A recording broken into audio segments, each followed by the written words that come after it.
$1 মানে 70 টাকা, আজ $1 মানে 92 টাকা। কি অবস্থা ভাবো, এটা কি নর্মাল?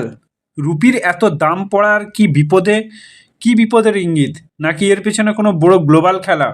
আজ আমরা খুব সহজেই তোমাদেরকে 10 মিনিট সময় চেয়ে নিচ্ছি এটা বোঝানোর জন্য। ওকে, সঙ্গে থেকো। দেখো, রুপির প্রাইস কমার মানে কি?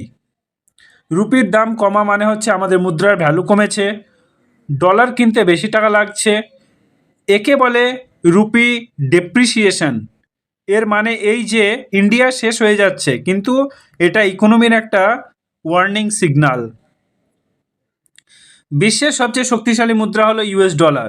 যখন ইউএস ইন্টারেস্ট রেট বাড়ে, আমেরিকার ইকোনমি স্ট্রং হয়, তখন ইনভেস্টর ভাবে ডলার সেফ অ্যাসেট, সবাই ডলার কিনতে চায়, রুপির তুলনায় দুর্বল হয়। রাইট? রুপির দাম 92 টাকা পৌঁছানোর বড় কারণ হলো কি জানো?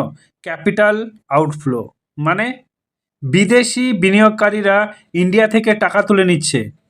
স্টক মার্কেট দিন দিন ডাউন হয়ে যাচ্ছে। 1.5 সাল থেকে তোমরা দেখতে পাচ্ছ স্টক মার্কেট কিন্তু অবস্থা খুবই খারাপ, যে কোনো মার্কেটই ইন্ডিয়াতে, বন্ড মার্কেট। রাইট? যখন টাকা বেরোয় রুপি পড়ে যায়। সরি, ইন্ডিয়া আমদানি করে crude oil, natural gas, electronic, সব কিছুর দাম নিতে হয় ডলারে, কিন্তু এক্সপোর্ট থেকে আমরা যে পরিমাণ ডলার পাচ্ছি না, সেই পরিমাণ ডলার পাচ্ছি না। ডলার ডিমান্ড বেশি, রুপি দুর্বল। রাইট? দেখো, ইন্ডিয়া বিশ্বের বড় অয়েল ইম্পোর্টার। যখন অয়েল প্রাইস বাড়ে, ডলার শক্তিশালী হয়, তখন ইম্পোর্ট বিল বাড়ে, ডলারের চাহিদা বাড়ে। সো এই ডাইরেক্ট ইম্প্যাক্ট পড়ে রুপির উপর। গ্লোবাল প্রাইস যখন আনস্টেবল, যখন ইউএস ট্যারিফ বাড়ায়, ট্রেড টেনশন হয়, তখন ইন্ডিয়া এক্সপোর্ট কমে, ডলার ইনফ্লো কমে, রুপি আরও চাপের মধ্যে পড়ে যায়।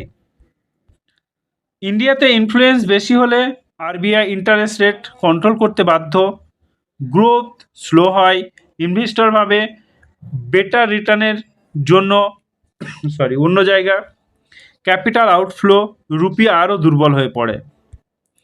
বুঝতে পারছি তো? দেখো, আরবিআই চেষ্টা করে যে ডলার রিজার্ভ ব্যবহার করে, কিন্তু মার্কেট ইন্টারভেনশন করে, কিন্তু গ্লোবাল ফ্যাক্টর এত শক্তিশালী যে সবসময় কন্ট্রোল সম্ভব না। যে সবসময় কন্ট্রোল না। দেখো, সংক্ষেপে যদি আমি বলি, ডলার শক্তিশালী, ক্যাপিটাল আউটফ্লো, ইম্পোর্ট বেশি, গ্লোবাল টেনশন, এইসব মিলিয়ে $1 92 টাকা। রুপি কমা মানেই ইকোনমি শেষ নয়, কিন্তু এটা একটা সিরিয়াস সিগন্যাল। রুপি কমা মানে ইকোনমিক শেষ নয়, কিন্তু ফাইনাল কি যদি বলি আমি, রুপির দাম পড়লে ভয় নয়, কারণ বুঝলে ভয় চলে যায়। The villain of the price মানে কি? এখানে বলা হয়েছে রুপির দাম পড়ার আসল দোষী কে? ট্রেড ডেফিসিট নয়, আসল দোষী হলো ক্যাপিটাল আউটফ্লো, বিদেশে টাকা চলে যাচ্ছে। যে আমরা টাকাগুলো নিয়ে বিদেশে করে যাচ্ছি, যেমন আমরা তো ভাবছি যে রুপি টাকার দাম কমে যাচ্ছে, তার জন্য টাকাগুলো নিয়ে আমরা বিদেশে চলে যাচ্ছি, যেন আমরা ডলার কিনতে পারি, দাম বাড়তে পারে। সেই কারণেই কিন্তু অনেক ক্ষেত্রে দাম কমে যাচ্ছে টাকার বা রুপির।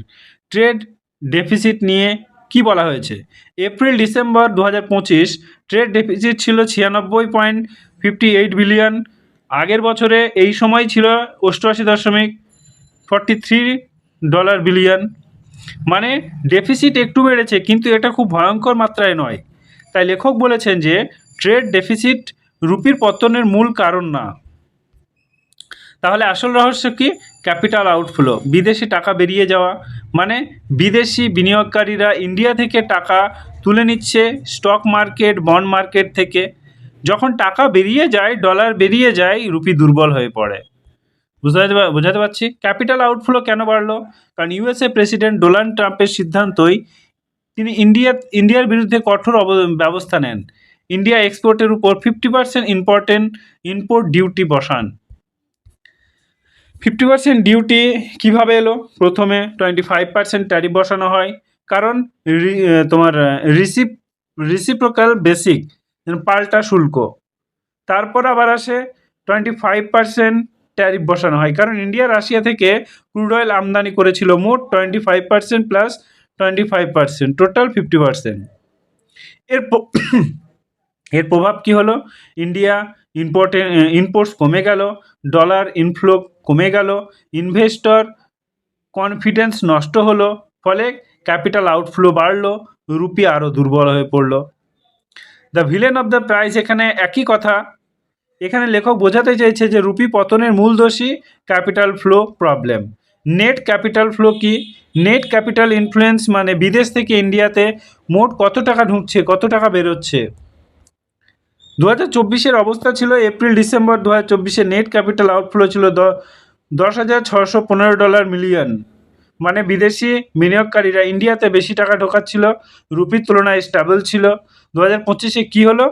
এই সময় এপ্রিল ডিসেম্বর 2025 ক্যাপিটাল ইনফ্লো থেকে আর থাকেনি, বরং হয়ে গেল নেগেটিভ। সো এর মানে ইন্ডিয়া থেকে বিদেশে টাকা চলে যাচ্ছে। কেন ক্যাপিটাল আউটফ্লো হচ্ছে? ইউএসের সাথে আলোচনা ব্যর্থ।